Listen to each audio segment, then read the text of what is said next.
Okay, so it is 7:02, and we'll call the meeting to order. We have a quorum of 3. Heather Getz, Diane Mead, and Chad Alfeld, who will be appointed as a full member today.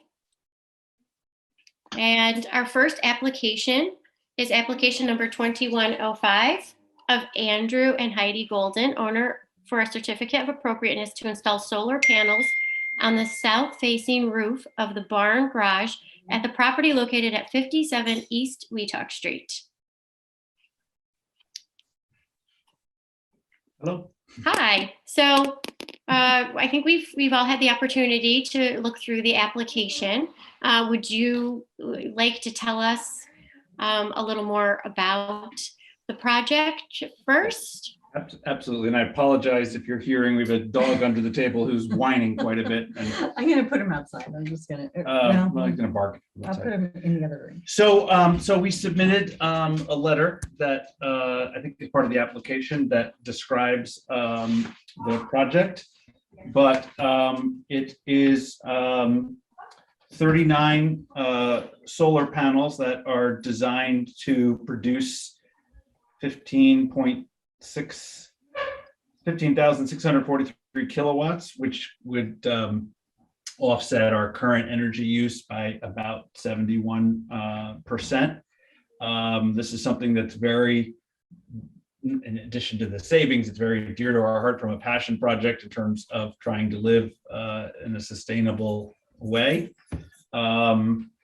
We explored various options, including the possibility of them being on the house, on the garage barn was preferable, both from, and it really was the only place that they could be put on, both in terms of production, the direction that they faced, the roofing material, and quite frankly, or honestly, it was also something that we thought would be more in line in keeping with the Historical Society to have them on the secondary building, and one that's much farther back from the road, and up until last week was entirely screened from view from the road, screened by all of the mature trees that are at the front or the eastern part of our property.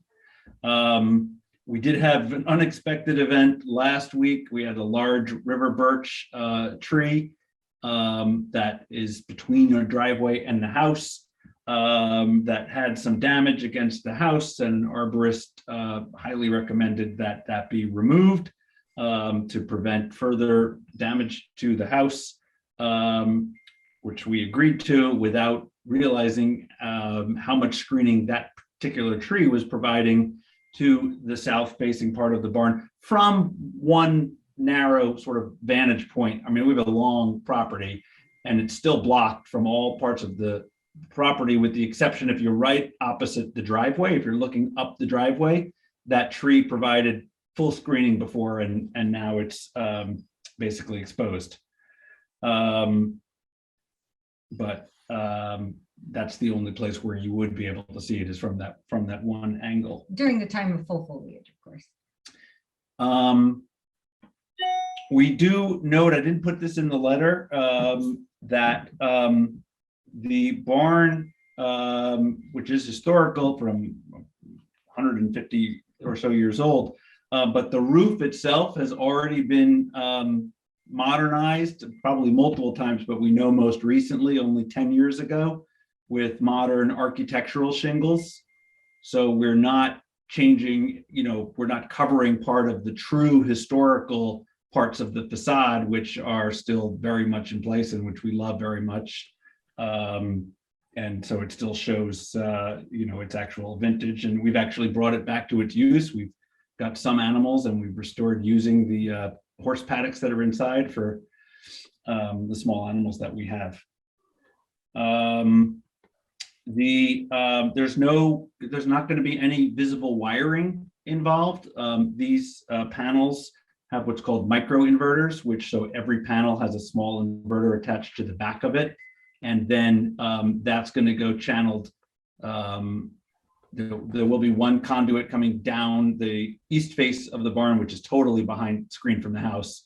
And it's going to go right into the barn, and it's going to operate through the sub panel in the barn. It's not having to go to the main panel in the primary house. What else can I add? I guess I'm just so happy to answer any questions that anyone on the commission might have. So I have a question. Has a solar path reading been performed? Yeah, I sent Diane an email about that just a short while ago before the meeting. It was installed, and at some point the person showed us like a live computer modeling of it, which was really cool. It shows like 12 months, and as the months go along, you see the path change. This part of the sun, the position of the sun, and the angle on the roof change. I don't have a report of that reading, but I can tell you with 100% certainty that it was done and used in the proposal that you have. I sent Diane a more updated proposal that includes what do they call it, an irradiance view, 3D irradiance view. This and so that sort of uses all of the data that they could get from something called Eagle View and from that solar path that you were talking about. So they know that all of the parts of the roof that are being used are necessary and acceptable in terms of the amount of radiation that they get throughout the year. And were any other locations suggested or were proposed? Yeah, we looked at the main house and all I of went the through it. west and southern facing slopes of that main house. And we had discussed already previously that they were deemed not suitable for a number of reasons. And one in particular is the shingles that are on the main house that are more in line with the historical nature of the home and the property. And also the modeling showed it just wasn't going to be productive enough from tree shading that it has and the angles that it's at. They also looked at putting additional panels on this part of the roof, and we rejected that. We just didn't think that was going to look particularly good being on one half of that front dormer section. Also, that would be more visible because it's directly facing the road. Right, and the back half of that, the western facing, didn't get quite enough solar covered in shade. radiation. Yeah, we have a huge, beautiful catalpa tree that does block a little bit of the sun that reaches that, and that was causing some shade on that on the western slope of that other facing roof there. We had one company that was encouraged. I mean, the catalpa tree is, I don't know how old it is. It's well over 150 years old though. And our arborist said, and we had one company that was encouraging us to remove that tree for these panels. And we said, no. Yeah, that's not going to happen. It's like taking down Grandmother Willow or something. That's not happening.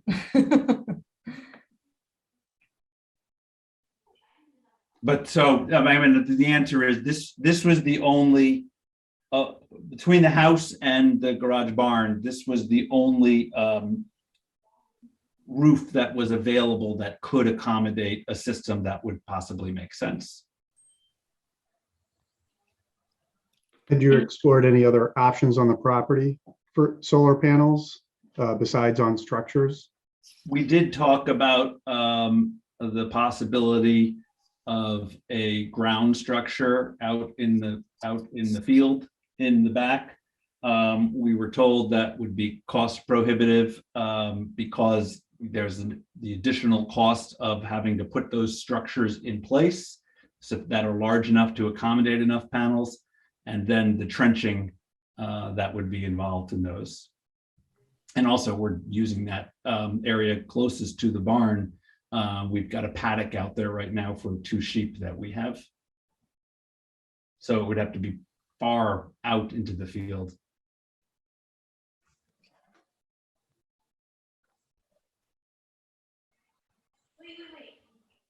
Does anyone else have any questions?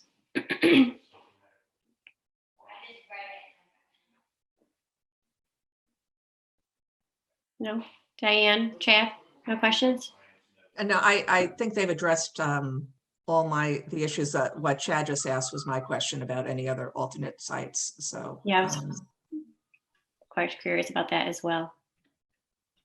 and I know, as you're aware, we do have solar panels on our house, you know, Truth in Advertising. And we had also investigated putting them on the ground, and it was the same thing. It made absolutely no sense whatsoever. So I understand what you're talking about. And But yours are in the back? one other point to that, to Chad's question. There's also a small additional structure on the west side of the barn, sort of like, I think it used to be used to store sort of like a lean-to type, and we have it as a sheep house right now, but you could store other lawn mowers and things like that in it. But that roof is sloped directly, it's sloped to the north. On one of the drawings that was submitted, it looks like it's south facing, but it's wrong. It's perfectly north facing and in the shadow of an oak tree as well. Right. I mean, it gets some irradiance probably from the west or something, and that's why it shows up as red in the irradiance view, but it really doesn't get significant solar radiation. And I'm sorry, I think I interrupted. Somebody was asking a question or making a comment. May have been me.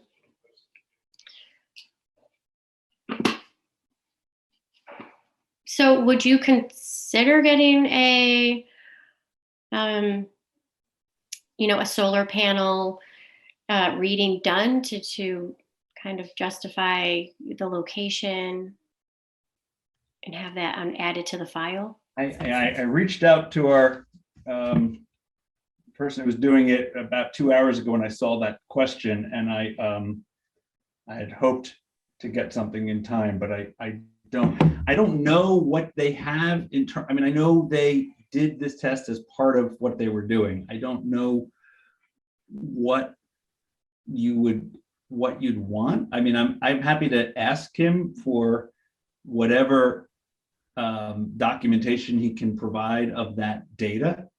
I'm sorry, I'm not sure what you mean by a solar panel reading. What exactly does that mean? Well, it just shows, it just allows us to have on file that is the best location, the correct number of panels. Yeah, I'm sure they have that because we went through multiple versions of where to place them, how we could place them, what would be optimal.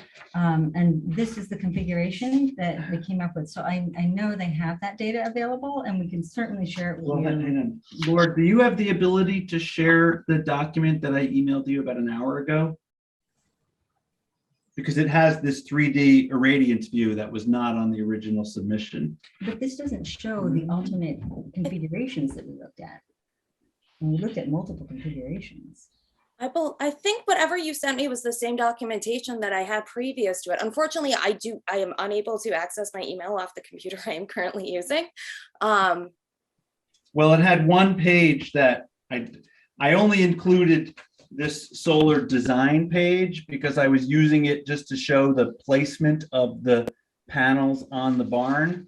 I did not include my original submission, this page, which uses a color chart to show the radiance. I think we do have that. That was included in the original submission. Oh, Yeah. was it? Okay, thank you. Okay, so that's what I have that shows, and what you can't see is underneath the panels, it's orange and yellow, which are the more productive colors, and then like a darker orange to red is where you would not be able to use it.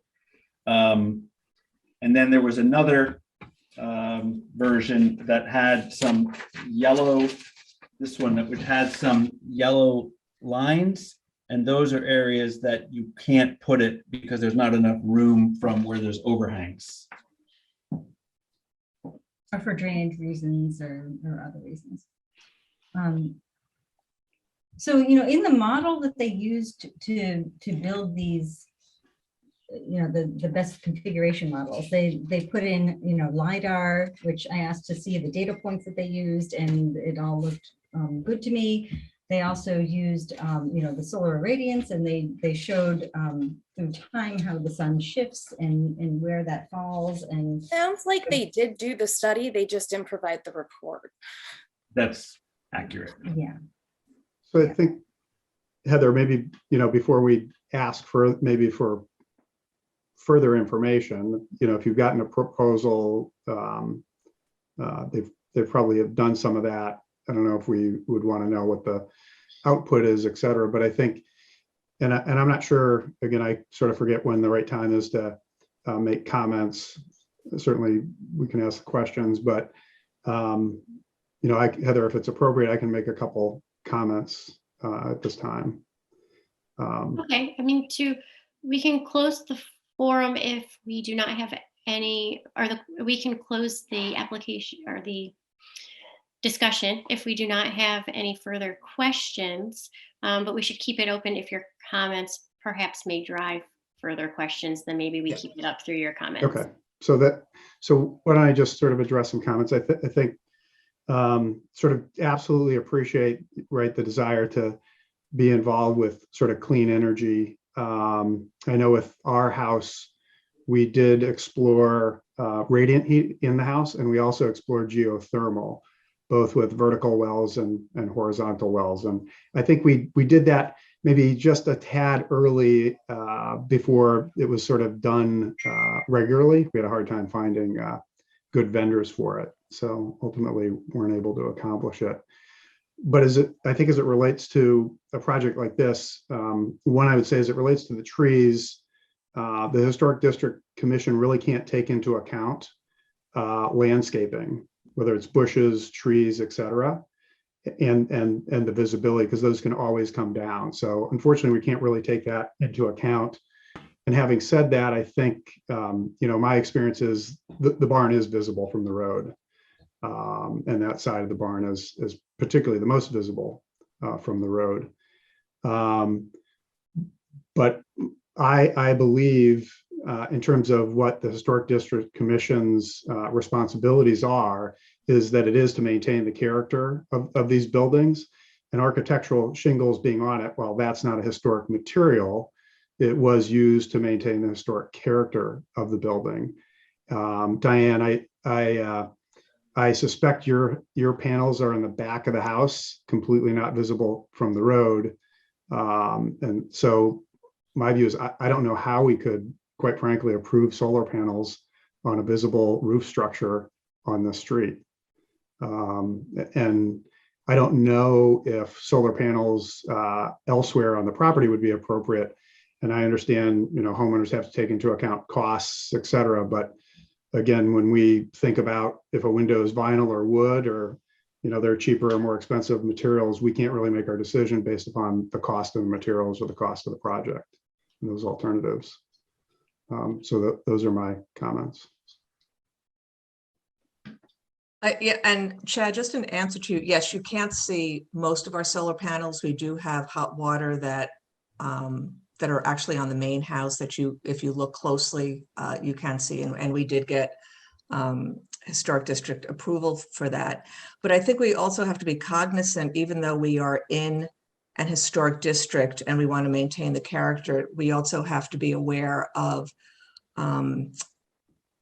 life going forward. As we said, we are not a museum, and we want to make every possible consideration for maintaining character. But for instance, here, the solar panels are set as far back. They're not on the main house, they're on the barn. So if you're driving down East Weehawken Street, if you're going north and you're looking for them, you would see them. Coming south, you would not.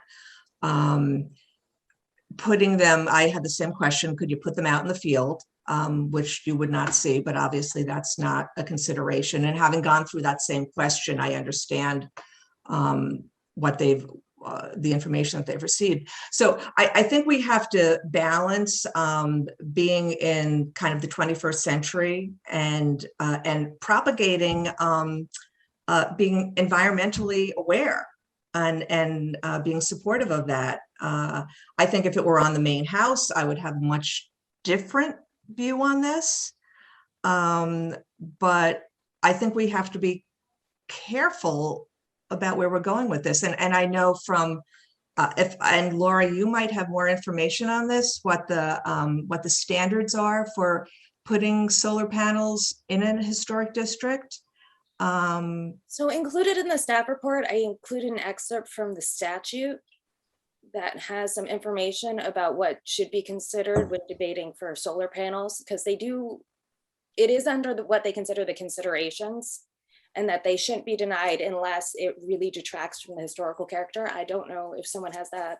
I can pull that up in front of me. Yeah, I have it, and I just want to point out it does say that requests for solar panels should not be denied unless they can't be installed. And it's the words I want to focus on. It says without substantially impairing the historic character and appearance of the district. And I focus on two words there: substantially and district. And I question whether solar panels that you can see from one direction only, a small part of a large barn, whether that's a substantial impairment and whether it really affects the character of the district. I think the house, I think the barn, I think the property all still are fully aligned with and representative of the historic character that we all want and love. But this just shows, I appreciate, Diane, what you said around a certain balance and flexibility of recognizing that there are some values that are critical that be embraced and appreciated in terms of living in a more modern, sustainable way. So we worked hard to try to find a balance. We could have gone for a larger system here that would have covered more of our usage, but we did not, because we didn't want to. We really wanted to keep it limited to that one facade on the barn, and do it in a way that was, again, just tried to strike the right balance. I guess the closest thing we've had to an application prior that kind of sets any sort of precedent in building and having an energy efficient type build was an application for a home that we had at one point. And it did not include any solar panels or anything really aesthetically out there, but the type of energy efficient windows and certain things caused the project to be denied and the person to not build. So, and then to set the precedent here with solar panels on and barn built in 1890 is just a little bit of a tricky one.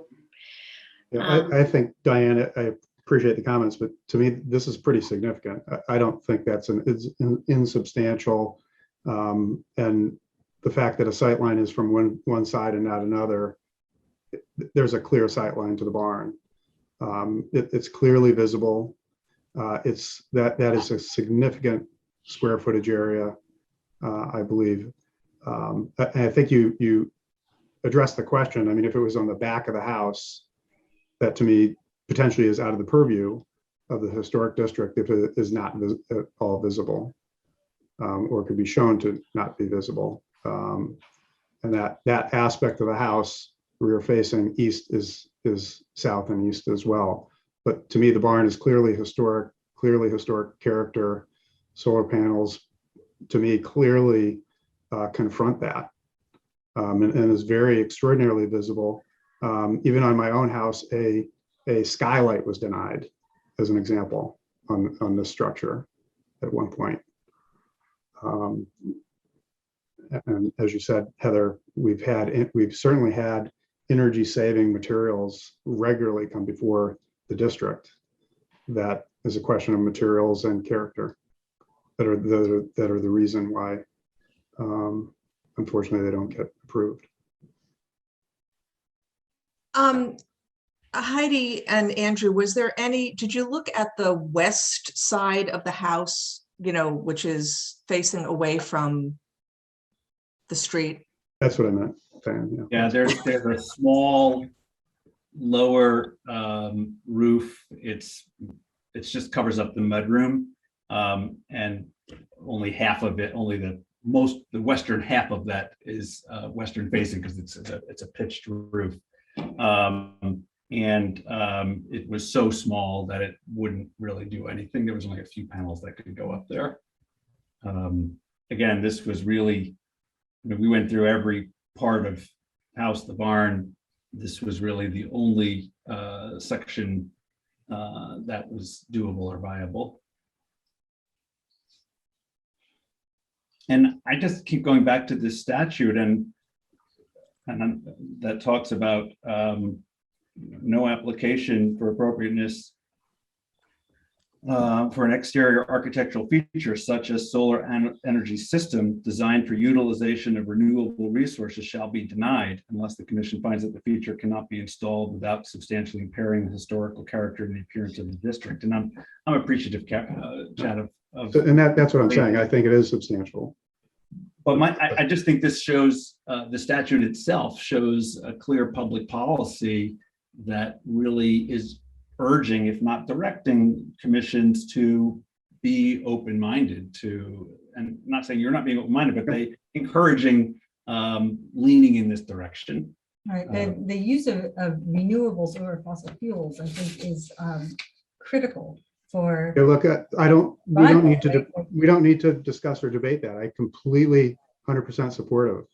But again, in the statutes, it does speak to whether it's distracting from the character. See, and I'm looking at this picture that shows the house and the barn and where it would be on the barn. And again, my focus is on the house. Will you be able to see the panels? Absolutely. I mean, there's no denying that. I just don't think that it is a substantial impact on the character of the whole district. And I think that's what we have to keep in mind. Yes, you're going to see it. And is it, are there historical solar panels? No. I mean, this is a new technology, but I think if given the overall district to that suggestion, that regulation, I don't think it's a substantial. Does it impact? Yes. Is it overwhelming? I don't believe so. It does say distracting from the character defining features or forms. Of the district though, right? Of the district. Yeah, and it's a Right. part of the district. It's the part of the district, but So- it doesn't, I don't think that would Diane, take away. I'm not sure what that means. So are you talking about like a percentage? The district is, X size, X houses, and I guess I interpret that, Chad, as I'm driving down East Weetog Street and okay, there are solar panels there, but still I'm driving down a street that has a lot of historic homes and has a character. And does that take away from the overall character? To me, it doesn't. Right. That's just my interpretation of it. But at some point does it, because when you approve one solar panel on a historic structure, and then you have to approve the next one, and then they're lying down our road. And, I understand that this is the way that we're going, but I don't know if the historic district necessarily needs to be the leader kind of in town on it. I've never understood the aspect of the way you're positioning it, which is whenever we've considered a property in a house, we talk about it unto itself.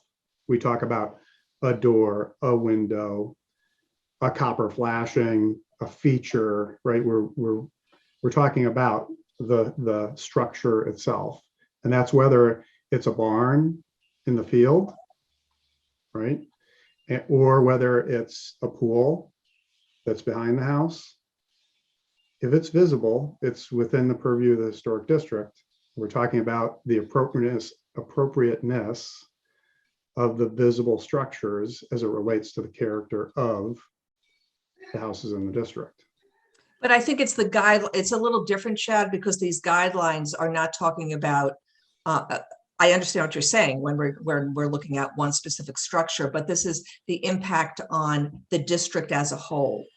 Okay, and that takes that. I mean, when we wind up debating about the size of panes, right, 9-inch window panes. But that's not impact on a district, Chad. Okay. And given the guidelines for reviewing solar panels, it's talking about the impact on the district, not on the specific structure. Am I correct in what that says, Laura? I don't have those guidelines in front of me that you were,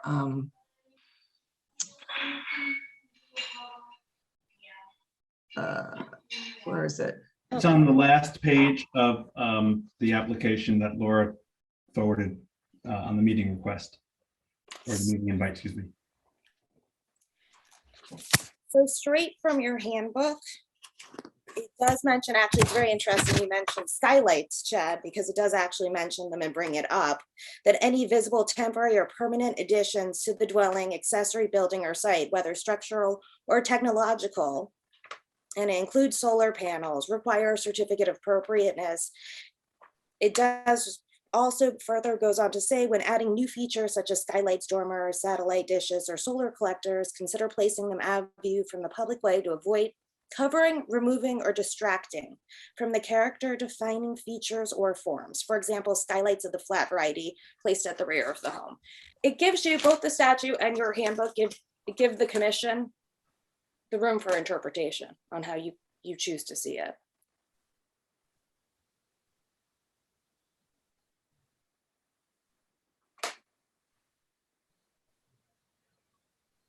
Probably not clarifying, I apologize. No, I think that's helpful. Thank you, Laura. Thank you. And so the option of out of public view is just, that's not there from what you said. That's Correct. okay.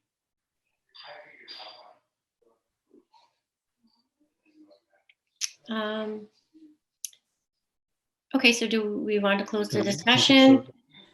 Does anyone have any more questions? Nope. Okay. So we will close the discussion on the application, and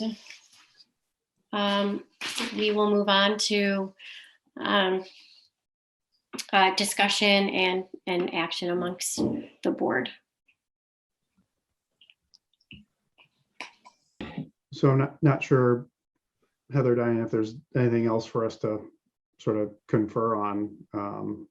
Diane, I hear you, and again, I see that very differently. Yeah, I'm trying to pull up images of solar panels in historic districts. Thank you, Googles.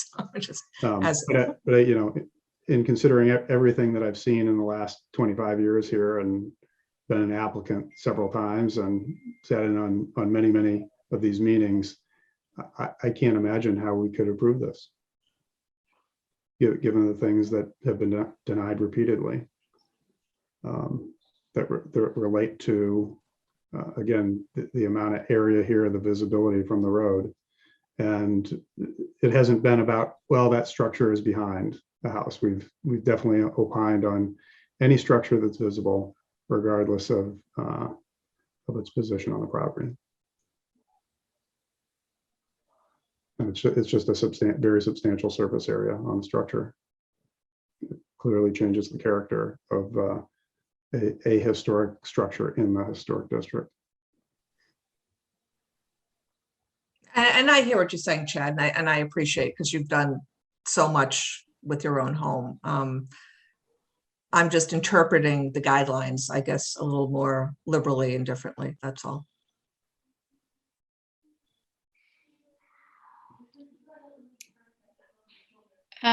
I guess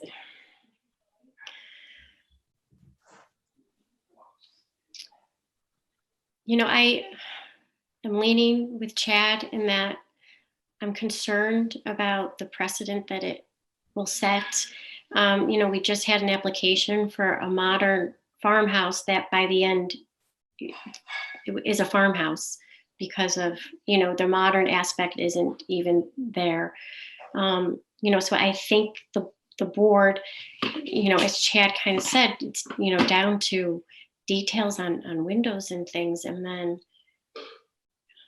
to approve solar panels that are very large and visible is a difficult one.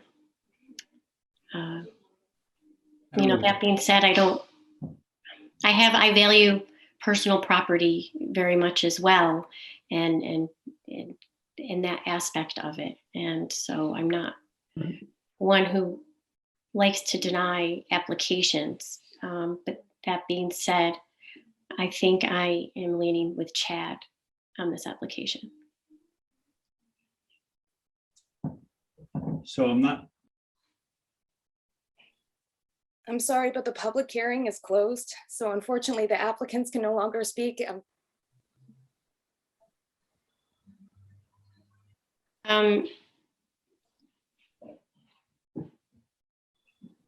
Yeah, I mean, the only suggestion that I really can make is if there's an option to somehow put them on the back.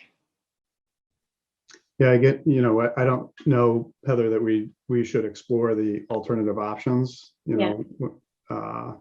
quite frankly. And again, we have differences of opinion at the time. I would view this as the most extraordinary architectural impact that I would have seen on the street. I would agree with that.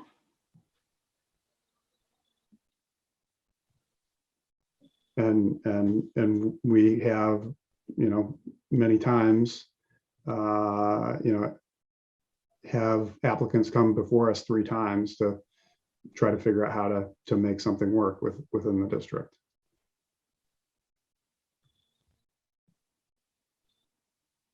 And that includes all 3 of the homes that have just gone up. That includes a barn that's gone down. Again, I think the right decision here is that this would be an extraordinary impact relative to anything we've seen on the street. I hear your point of view. I understand what you're saying. I just disagree. But Okay. So Heather, do we call a vote? Okay, yes, so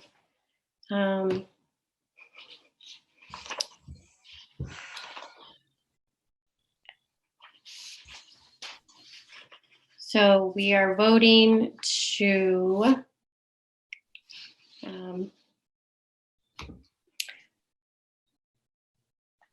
So Heather, do you mind if I interject for a second? Yeah, we know how to, Yes, we know yes, how to make a please. motion to approve.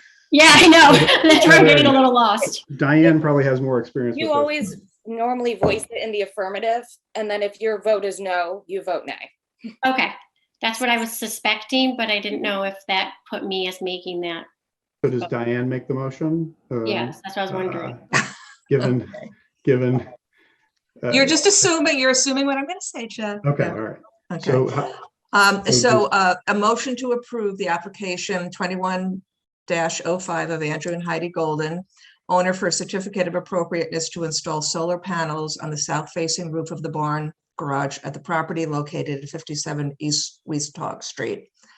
Do I call for the vote? Or does Heather?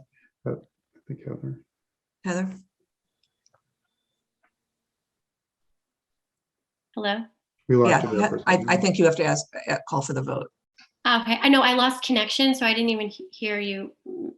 I made a motion to approve. Okay, sorry, my screen went completely frozen.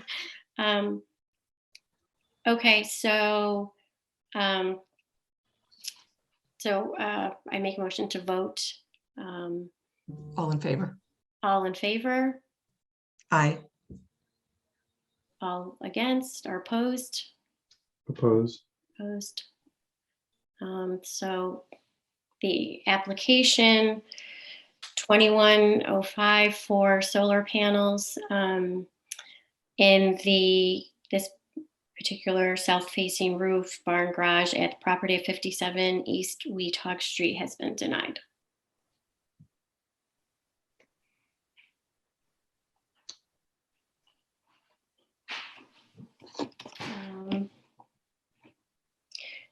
So Laura, from here, where the handbook is now being moved to November, is that correct? If we could table that to November, if anyone has any corrections for any additions for that handbook update, if you could email them or update the live document before October, I believe it was 25th. And that way, the next meeting, we can actually have the consultant go over everything. Did you get the comments that I sent? This is a while back. I saw comments from you on there when I was going through the handbook. Okay, now I have a favor. Can you resend that to me? Because it's gone into cyberspace. No problem. I'll send that tomorrow, if that's okay. That's fine. That's fine. That's the handbook. Yeah, it's the You'll working copy. It's the working copy of the handbook. Mhm. I just have a problem with things with attachments, and once anything else gets It sent, changed down. it goes away. It just goes away. So Not a problem. Would it be appropriate? I just have a question. I'm not really familiar with the process that's used here, and I respect this process and we respect the decision of the commission.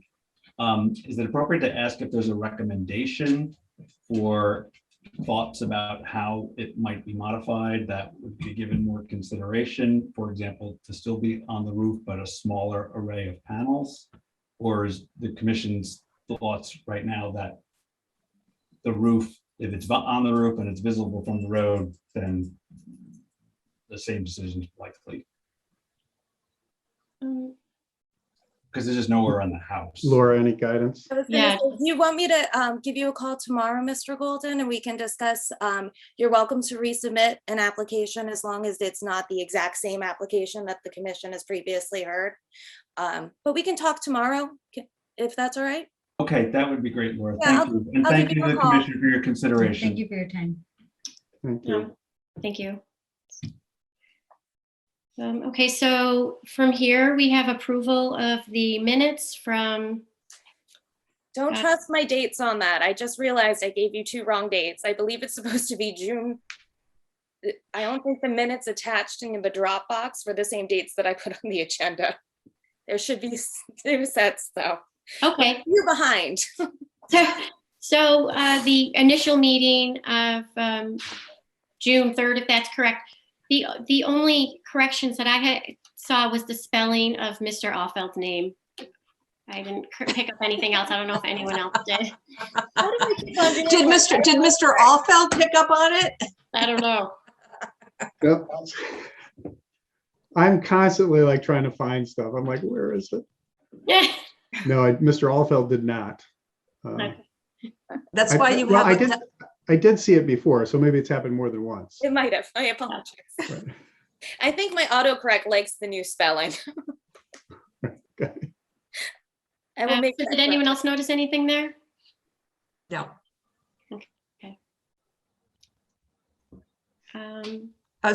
Do we need then a motion? Oh, to no, approve? sorry. Yes. So let's moving on to the next one.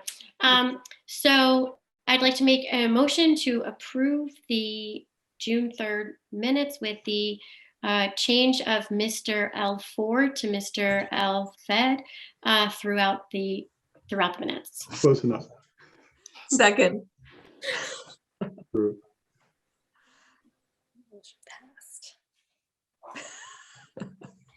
We'll just call you Mr. Chad. Yeah, that is Yeah, easier. Denise is not happy from going from Hart to Allfeld. I completely understand. I went from Murphy to Getz, so I'm with her. Okay, so the 6:17 minutes. I did not see corrections there. Did anyone else see anything that needed to be corrected? So we'll make a motion to approve the minutes from 6:17. Motion to approve. Second.